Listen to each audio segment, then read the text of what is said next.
দেখছেন বিস club biscuit presents প্রবাস কণ্ঠ প্রাইম নিউজ। খুলে গেছে মালয়েশিয়ার শ্রম বাজার, যেতে শুরু করবে বাংলাদেশি কর্মীরা, এমন খবর এখন ছয়লাভ বাংলাদেশের সবকটি গণমাধ্যম, এমনকি সামাজিক যোগাযোগ মাধ্যমেও এটি ভাইরাল হয়েছে ব্যাপকভাবে।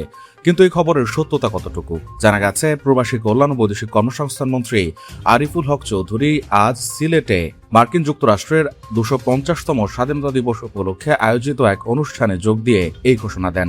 সাংবাদিকদের প্রশ্নের উত্তর দিতে গিয়ে তিনি বলেন, মালয়েশিয়ার শ্রমবাজার চালু হয়ে গেছে। ইতোমধ্যেই অন্যান্য শ্রমবাজার নিয়ে কাজ চলছে। গতকালই চালু হয়ে গেছে মালয়েশিয়ার শ্রমবাজার।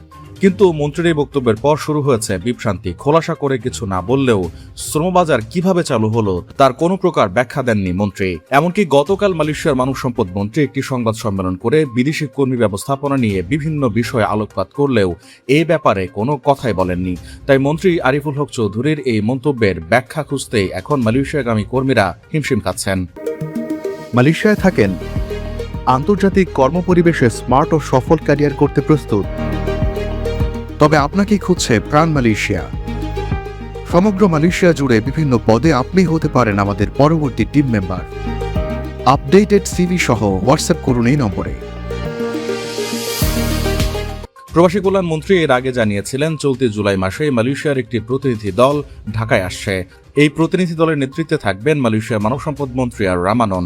তাদের এই সফরটি মূলত জয়েন্ট ওয়ার্কিং গ্রুপের বৈঠক এবং এই বৈঠকের মাধ্যমে খোলাসা হবে কলিং ভিসা।